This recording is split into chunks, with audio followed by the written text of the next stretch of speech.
Hello juniors and welcome back to Computer Systems and Programming. For this video we're going to be going over variables. So we talked at cohort about the concept of variables and understanding that variables are just something that stores information.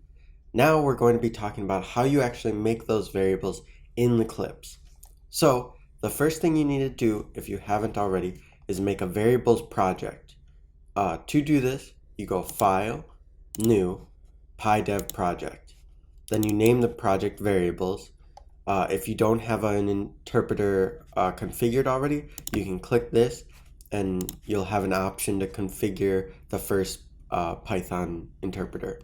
Then once you have all that, you can click finish. I'm not going to click finish because I've already created a variables project folder. Then once you have your project folder, make sure that one is highlighted and you can click File, New, PyDev module. This will make the actual .py file that we'll be writing in, and you can call this practice variables. Now, I'm not going to be able to make this because I already have one, but I'm going to make a 2.0 version, variables 2 version, and but yours can just be practice variables. So once you have that, you can click OK to this. You can delete that if you'd like, but it's up to you. So the first thing we're going to talk about is all the different types of variables and how you just create those by themselves. So the first type of variable is an integer. So an integer is a whole number, so I can just put any whole number. How variables work is you put the name of the variable, an equal sign, one equal sign, and then whatever data you want the variable to equal. So a number. That's how this works. So right now, name is set to 1, 2, 3, or 1, 3, 2, 4. So if I were to run this program, I have to make sure I'm clicked on this module. Then I click this drop down arrow, run as Python run. You may get a pop-up and you can just click OK. But you'll see that it prints 1324.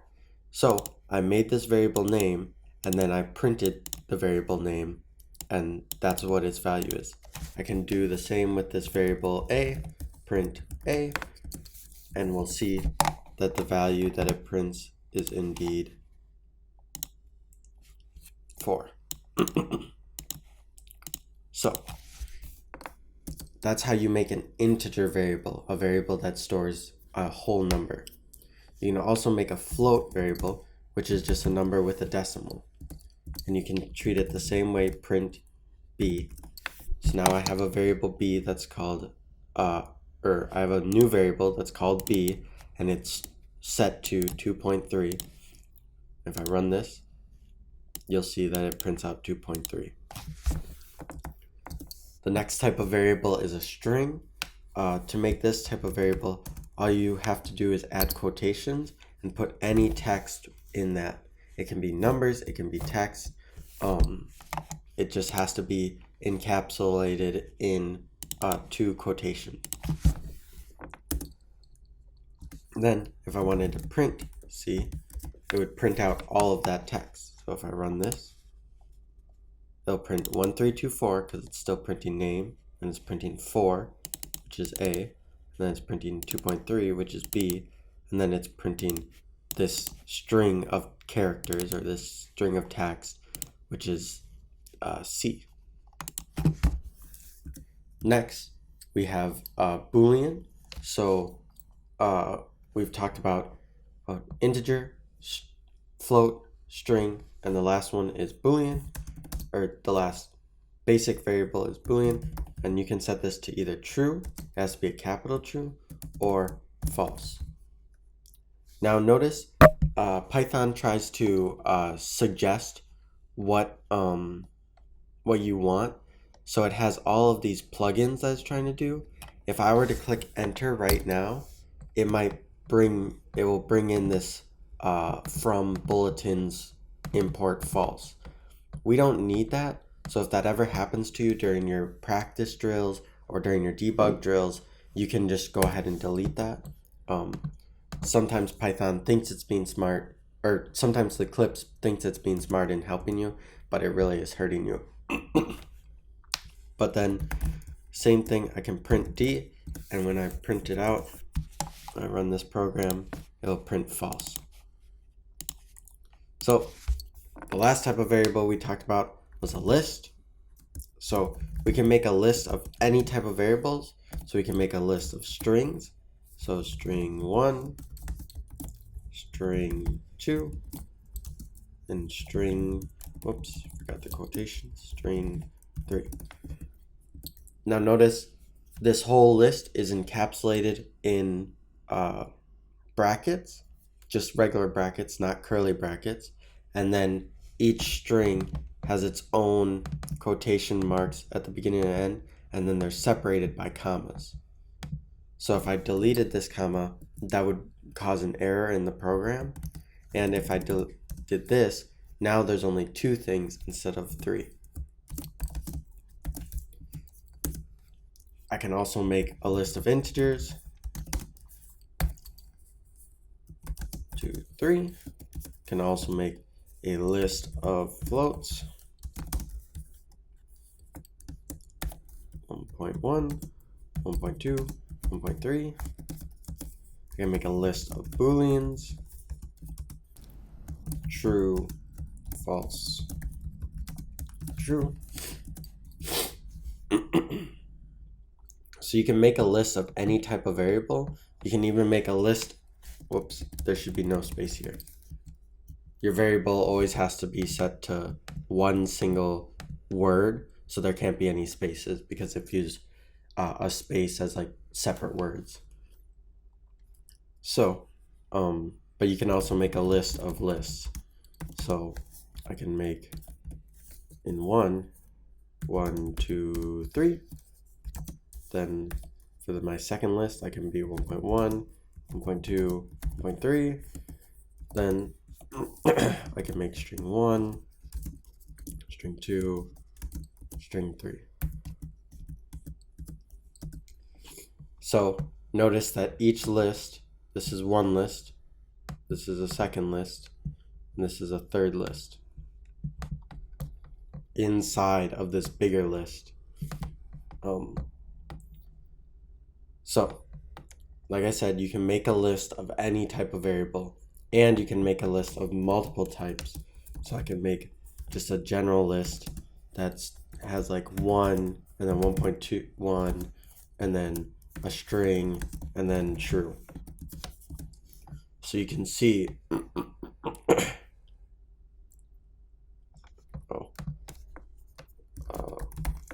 I'm just gonna, it doesn't like using just regular list as a name for a variable. So I'm gonna add multi to it, but you can see these are different types of variables. I got a Boolean, I got a string, I have a float and an integer, but you can make lists of any type and of multiple types and store multiple things within there. The other thing I would like to show you is the difference between var a. So if I make a variable and call it var a equals 4, then I make a variable with a lowercase a and name it 4. If I print both of these variables, var a, var a, and let's actually change this. You'll see when I run this program that it prints 5 and 4 respectively. So capitalization matters. Lowercase a is not the same as capital case A. So when I'm printing these, you'll notice that, or if I'm trying to add these to something or do something with these variables, these two things are two different variables. So capitalization matters, and it's like that for anywhere. So you can have the capital first letter set or the lowercase, anywhere this is a different variable than this. And similarly, this is a different variable. All of them are different variables if they're not the exact same characters. So when you're looking for debugging, notice that, because that will be some of the problems. Also notice that you can change the values of variables. So if I print a here, a will equal 3. So the very last thing that I'm printing is a equals 3. But I can also change it to 5 and print it again, a.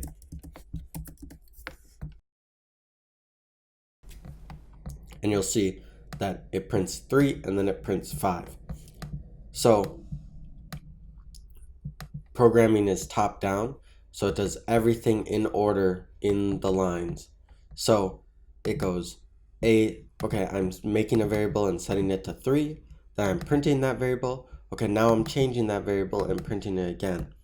So, but if you were to ask the program, what is a on line 57?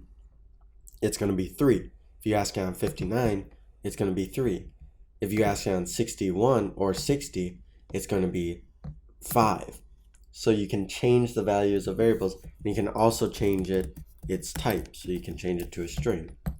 And if you were to ask the program what type of variable it was on 61, it'd say a string, but on 59, it would say this is a integer variable. So you got to keep that in mind, that you can change what a variable is and its type. The other thing I want to stress is that you only use one equal sign, not two equal signs. Two equal signs is used for comparison, which we talked about, but you won't get into later. But for right now, when you're making variables, you only use one equal sign. Like I said, you can change the variable simply by changing what its value is, and that can also change its type. You can set a variable to another variable. So now I had made this variable b way up here at the top, which equals 2.3. So now if I print a again, it now changes to 2.3. So you can set variables to other variables. All you have to do is put the name of your variable, so var b, and then set it to whatever variable you want, var a. And then you simply, now var b equals whatever var a equaled. Next, I want to show you how you access these individual items of a list.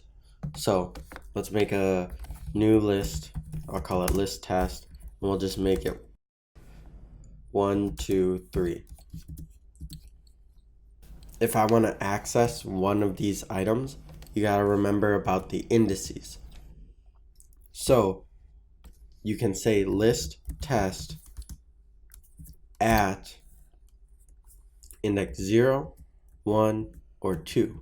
Because remember, indexes start at 0, so this is the first index, or this is the 0th index, this is the first index, and this is the second index.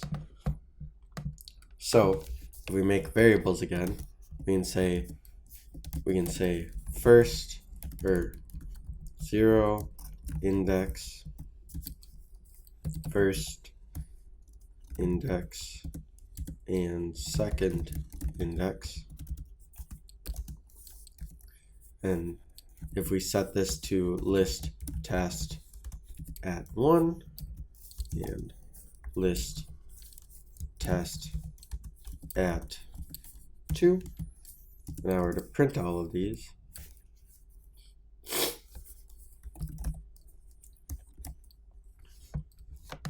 I'm going to copy these so I don't have to write this all again.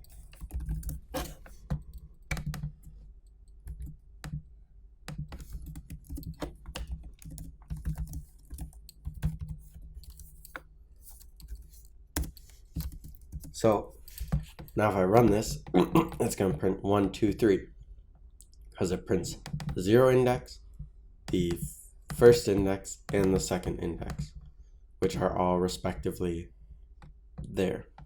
So remember, 0 index is set to 0, which is the first thing in the list, which is 1. Notice if I try to do a third index, and we know that there's no third index in the list, so if we say list test 3, we know there's no third thing because, there's no third index because there's only 3 items. So if we run this, it's going to throw an error because it says this in list index out of range, which means there's no item here. Though if I added it and I run this again, it will print 3. Oh, it won't print it because I didn't add a print statement, but it will run the program correctly instead of throwing an error. So that's how you access and you can access these things. You don't have to set them to variables. You can just print them like this. So when in the drills, I ask you to print a certain thing in the index, you can just go print list string at index 1 or whatever, and then it'll print that up here, string 2, because this is the 0th index and this is the first index, and this was set to the first one. You can play around with that to kind of understand it more. It's easy to like actually just use it and see how it works and understand it in your own head. Strings also have indexes. So it has an index for every character. So M is the 0 index, I is the first index, C is the second, and so on and so on. So if I print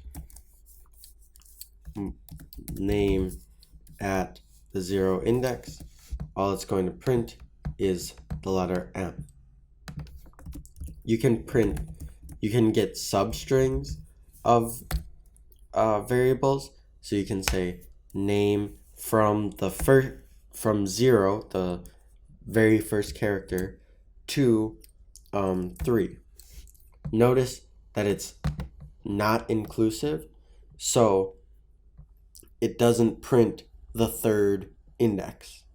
So it prints 0, it prints 1, so it prints 0, prints 1, prints 2, but then it doesn't print 3. It only prints. This last number is kind of like the total amount of characters it's going to print. Even though it does like represent the index it stops at, it also kind of represents the amount of characters it's going to print. If you don't put a ending number, it's just going to print from this first number all the way to the end.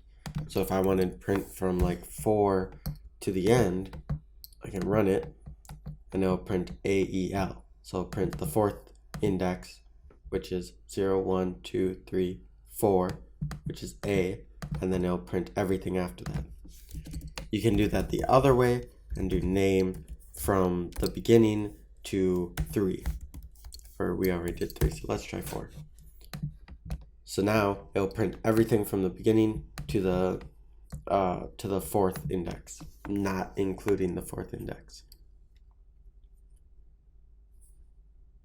So this having no number there is the same as having 0, because 0 is always the start of the indexes. The last thing you need to understand is this for the variable drills is the print statement. So you can put anything inside of this. You can put a number. You can put like the raw data itself, or which is like a string, a float, a boolean, an integer, or you can put a variable and it'll print whatever that variable is. That's all you'll need for the drills. So let's take a quick look at the drills. You can download these off of Canvas. So all you have to do is read this. You're going to go through each one and do each task. So under this, you're going to make a variable called var1 and set it to 5. So I made a variable called var1, set to 5, and then printed the variable. So as you're going down and doing all of these things, you can run your thing and run your program. Oh, so see, I'm on a different program now, so I have to do this drop down again. And you'll see first it's going to print Michael because of this example up here, but then it'll print 5. So you can check your homework by saying, is this printing all the things it's supposed to? If it doesn't, then it's wrong, and you can go back and fix it. If you get any errors, you can try to debug it and look at, okay, did I use too many equal signs? Did I make this a capital V and this one a lowercase v? Because Python will sometimes tell you or let you know, like it did just now, undefined variable. You didn't make this variable because there's no capital V var1. There's only lowercase v var1. So you have to make sure that you're matching the characters on it. Then, once you finish your variable drills, you can go on to the debug drills. It's going to give you some broken code, and then under this correct thing, you're going to put the correct code for it. So all of these are broken, and you'll have to find, or these 5 top ones are broken, and you'll have to find a way to fix it. For the next part, you'll have to say the type of variable it is. So you'll look at the variable, say this is a blank, this is a integer, float, string, boolean, whatever kind of variable it is. So there's 2 parts to this assignment. If you ever get confused, you can feel free to email me, but all the instructions are on here. There's activity prompts on Canvas that go into more detail, and the activity prompts tell you how to submit it. How you're going to submit it is you're going to go to your GitHub desktop, you're going to make this variables project folder a repository, and then you're going to push it onto your online GitHub and then submit the link to that repository on Canvas. If you get confused with that process, refer to the activity prompt, refer to the older GitHub video from release 2, and if all else fails, feel free to send me an email and I'll be sure to help you. All right, juniors, I'll see you later.